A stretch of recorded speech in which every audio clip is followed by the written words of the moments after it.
legendárny pohon Quattro a zvuk, ktorý ti postaví chlpy na rukách. Audi. Značka, ktorú dnes poznáme ako jedného z lídrov prémiového segmentu. Ale vieš, že v histórii takmer zanikla? Dnes ti ukážem kompletný príbeh Audi, od jeho vzniku až po dnešnú éru.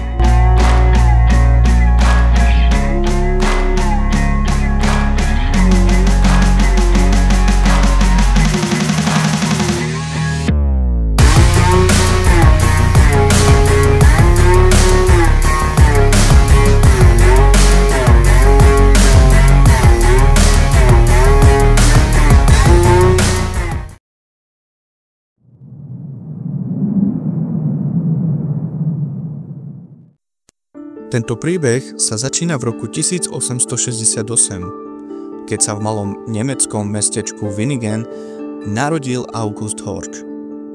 Jeho otec bol kováč, ale mladého Augusta viac lákali stroje než kladivo a nákova. Vyštudoval strojárinu a dostal sa k samotnému Karlovi Benzovi. Áno, tomu Benzovi.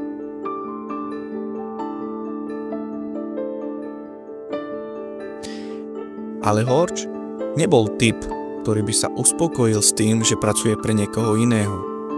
V roku 1899 zakladá vlastnú firmu Horch C. Prvé modely boli úspešné, ale s investormi sa moc nekamarátil. V roku 1909 sa dostal do konfliktu s vedením vlastnej firmy v dôsledku nezhôd o smerovaní spoločnosti. Horch bol technický vizionár, ktorý chcel investovať do inovácií a športových automobilov. Zatiaľ, čo investori a správna rada sa zameriavali viac na finančnú stabilitu a konzervatívny prístup. Napätie vyvrcholilo v tom, že správna rada ho z firmy vyhodila. Áno, počuli ste dobre. Po Horchovom odchode firma stále pokračovala v produkcii automobilov pod názvom Horch, ale bez jeho osobnej vízie a technického vedenia. Produkcia bola stále kvalitná, ale značke chýbala inovácia a odhodlanie, ktoré priniesol Horch. Čo bolo ďalej? Horch sa nevzdával a chcel pokračovať vo výrobe aut. A predstavte si, ešte v tom istom roku založil novú automobilku. Nemohol však použiť svoje meno, pretože názov Horch bol už registrovanou ochrannou známkou jeho bývalej firmy. Preto ho jeho právnik a obchodný partner naviedli na myšlienku preložiť Horch do latinčiny, čím vznikla značka Audi.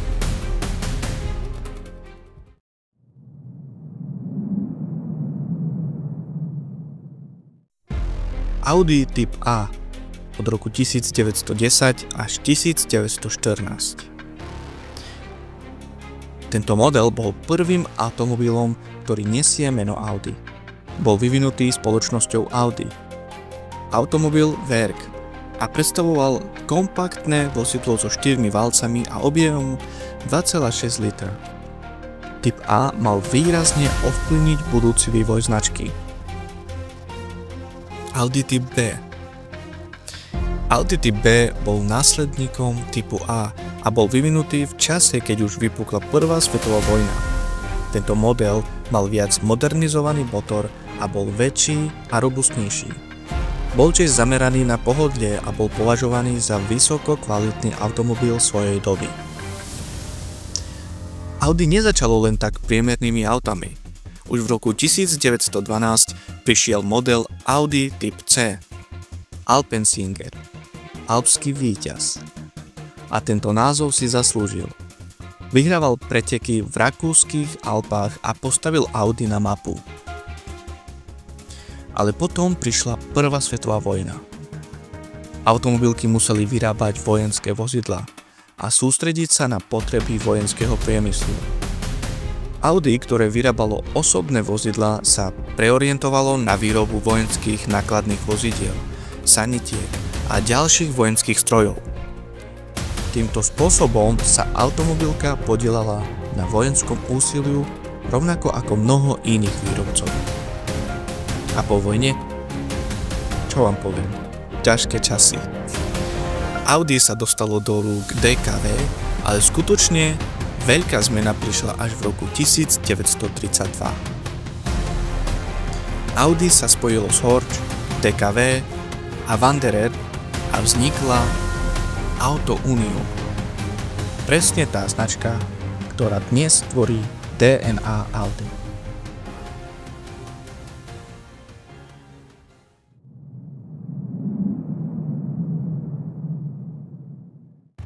Auto Union sa nestal len tak hociakou značkou. V 30. rokoch vyvinul typ C, revolučný pretekársky monopost s motorom uprostred. A čo výkon? 520 koní. To vtedy auta nemali ani omylom. A kto s nimi jazdil? Bernd Rosemeyer, Hans Steck. Legendy svojej doby.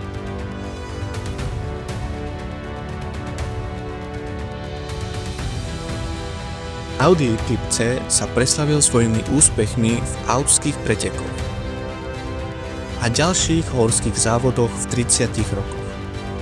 Tento automobil dokázal, že je nielen rýchly, ale aj veľmi spoľahlivý v extrémnych podmienkach, ako sú strmie, stúpania a zrazy. Audi typ C vyhral niekoľkokrát na týchto pretekoch, čím potvrdil svoje postavenie v závodnej histórii. Audi typ C bol považovaný za revolučný závodný automobil svojej doby. Jeho úspechy v horských pretekoch vytvorili základ pre silnú pretekárskú históriu Audi, ktorá pokračovala aj v 20. storočí s úspechmi na pretekoch Le Mans a v iných svetových motoristických podujatiach.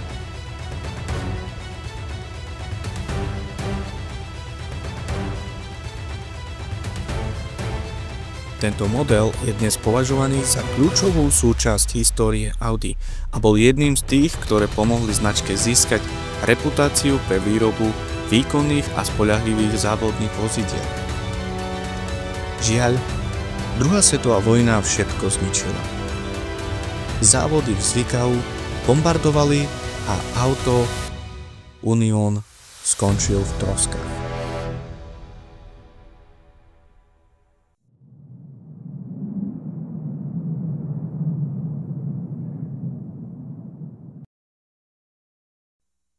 Po skončení druhej svetovej vojny v roku 1945 bolo nemecké hospodárstvo zdevastované a mnoho priemyselných závodov bolo zničených alebo zrušených. Audi, ktoré pred vojnou patrilo do koncernu Auto Union, sa nachádzalo v podstate v troskách. Značka bola rozdelená a jej výrobné kapacity boli obmedzené. Po vojne sa Auto Union dostal pod kontrolou rôznych spojeneckých okupačných mocností. V 40. rokoch bol východonemecký sektor ovládaný Sovietským zväzom, zatiaľ čo západonemecký sektor bol pod správou Spojených štátov. Audi sa teda ocitlo v západnom Nemecku, kde bol problém s obnovením produkcie. V roku 1949 sa začal proces obnovy. Auto Union sa rozhodlo, že bude pokračovať v produkcii automobilov, avšak v menšom rozsahu a s použitím už existujúcich technológií a dizajnov, ktoré sa používali pred vojnou. Žiaľ, August Horch zomrel 3. februára 1951 vo veku 83 rokov v nemeckom meste Münchberg. Jeho smrť nevyvolala veľký mediálny rozruch. V tom čase už nebol aktívnou súčasťou automobilového priemyslu a Auto Union sa snažilo zotaviť sa z následkov druhej svetovej vojny.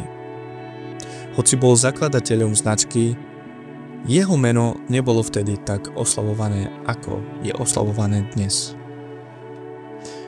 Napriek tomu si ho automobiloví nadšenci a odborníci vážili ako jedného z pionierov nemeckého automobilového priemyslu.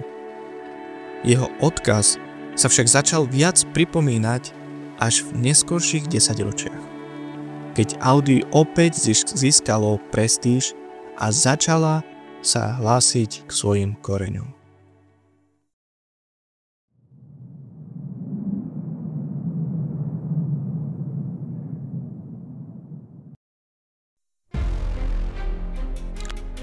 V roku 1965 sa Auto Union spojilo s Volkswagenom, čo znamenalo významný krok pre budúcnosť značky. Volkswagen, ktorý bol už v tej dobe veľmi silný na trhu, poskytol Audi stabilitu a finančné zázemie. Tento krok bol kľúčový pre ďalší rast a rozvoj Audi. Napríklad Audi F103, ktorý bol prvým povojnovým modelom tejto značky. Tento model bol zameraný na jednoduchú a cenovo dostupnú produkciu, čo bolo v súlade s potrebami povojnového trhu. Model F103 bol k dispozícii v rôznych variantoch, vrátane limuzíny a kupé, a bol poháňaný malým štvorvalcovým motorom. Audi F103 sa stal veľmi populárnym v západnom Nemecku a okolitých krajinách, čo pomohlo automobilke získať späť stabilitu a zvýšiť výrobu. Tento model tiež umožnil Audi obnoviť značku ako kvalitného výrobcu osobných automobilov. Audi F103 sa vyrábalo v rokoch 1965 až do roku 1972 a malo viacero verzií s rôznymi motormi. Výkon sa pohyboval od 55 koní, čiže 40 kW, až po 112 koní, čiže 82 kW v najsilnejšej verzii. Po spojení s Volkswagenom sa začalo Audi profitovať ako samostatná značka, pričom sa snažilo odlíšiť od Volkswagenových modelov vyššou kvalitou a inováciami. V 70. rokoch sa Audi stalo známym pre svoj pokrokový prístup k technológii a dizajnu, čo viedlo k úspešným modelom ako Audi Quattro. Tento model mal obrovský vplyv na automobilový priemysel, keďže bol jedným z prvých automobilov s trvalým pohonom všetkých štyroch kolies. Audi Quattro sa stal legendárnym najmä kvôli úspechom v rally a jeho vplyvu na športové automobily. Potom prišiel ďalší prelom značky – Audi 100. Audi 100 bolo jedným z najdôležitejších modelov značky, ktorý pomohol Audi etablovať sa ako výrobca vyššej strednej triedy a neskôr aj ako prémiová značka. Prvýkrát sa objavilo v roku 1968 a počas 4 generácií prinieslo množstvo inovácií, ktoré formovali moderné Audi. Prvá generácia Audi 100 bola prelomová už len tým, že vôbec vznikla. V 60. rokoch Volkswagen plánoval Audi skôr utlmiť, ale vtedy ešte mladý vývojár Ludwig Krauss tajne pracoval na novom modeli. Keď ho nakoniec predstavil vedeniu, bolo jasné, že má v rukách úspech.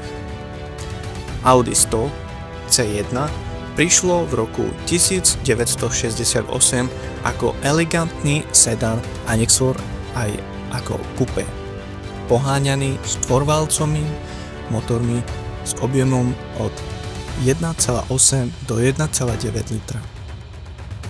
Bol to prvý skutočne úspešný model značky po jej znovuzrodení po druhej svetovej vojne. V roku 1976 prišla druhá generácia, ktorá už bola väčšia, modernejšia a pohodlnejšia.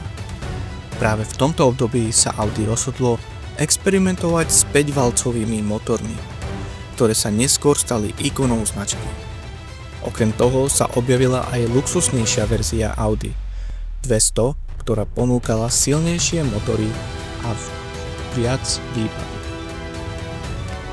Skutočnú revolúciu však priniesla tretia generácia v roku 1982.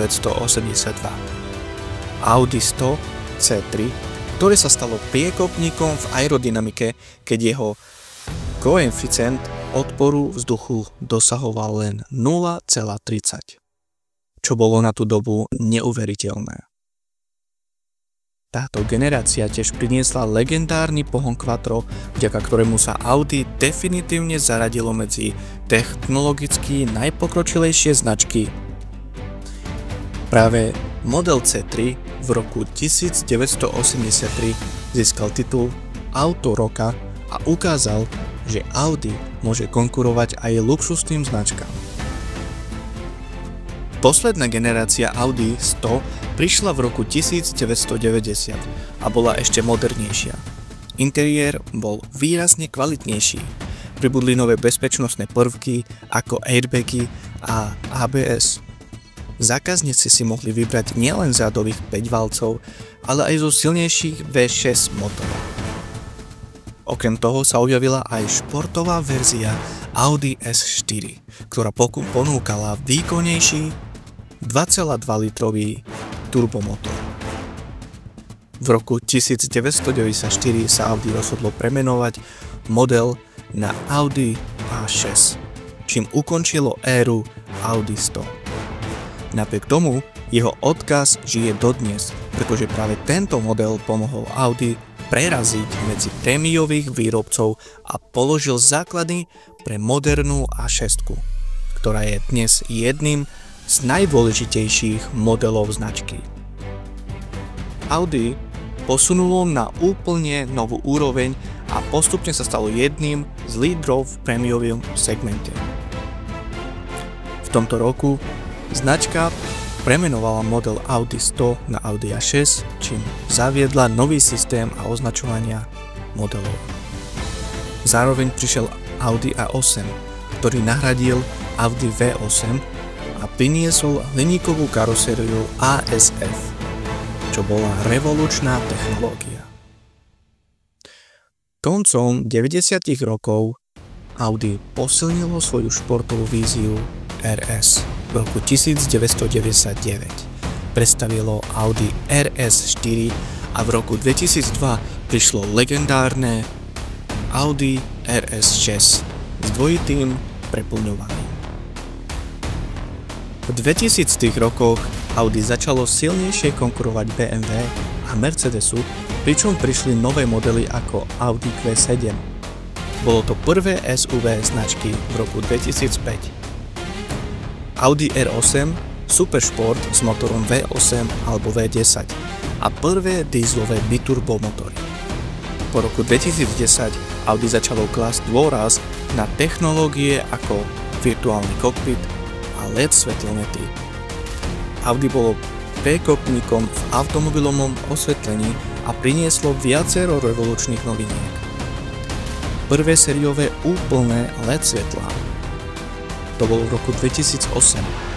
Audi R8 bolo prvé sériové auto na svete, ktoré malo všetky svetlá, tlmené, ďalkové, denné svetenie, smerovky aj zadné svetla v LED technológii.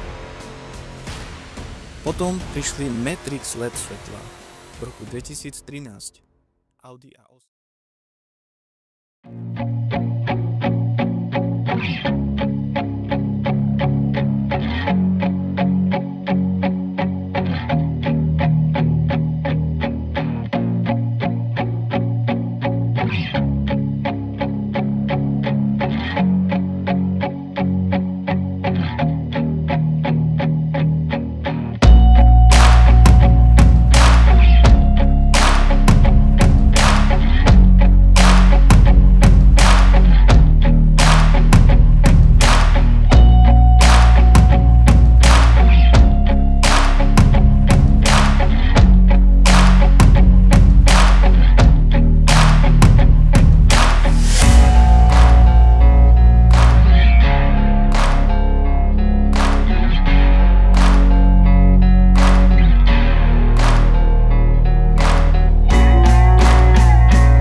Audi teda v oblasti svetiel patrí medzi najväčších inovátorov a neustále posúva hranice technológie.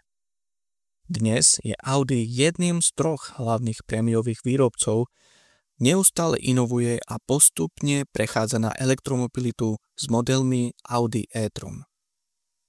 Audi je značka, ktorá sa stala synonymom pre výkon, kvalitu a inováciu. Od svojich začiatkov v 20. rokoch 20. storočia až po dnešok. Audi neustále posúva hranice automobilového priemyslu a prináša nové technologické pokroky. Či už ide o revolučné svetlá, špičkový pohon Quattro alebo futuristické elektromobily, Audi stále zostáva jednou z najdôležitejších značiek v automobilovom svete. Je to príbeh, ktorý sa píše už viac ako 100 rokov a teším sa, čo prinesie budúcnosť tejto značky. To by bolo všetko o histórii a vývoji Audi. Dúfam, že sa vám video páčilo a že ste sa dozvedeli niečo nové o tejto legendárnej značke. Ak áno, nezabudnite dať like, prihlásiť sa na odber a zanechať komentár, čo by ste chceli vidieť v ďalšom videu. Ďakujem za pozretie a vidíme sa na ďalšom videu. Čaute.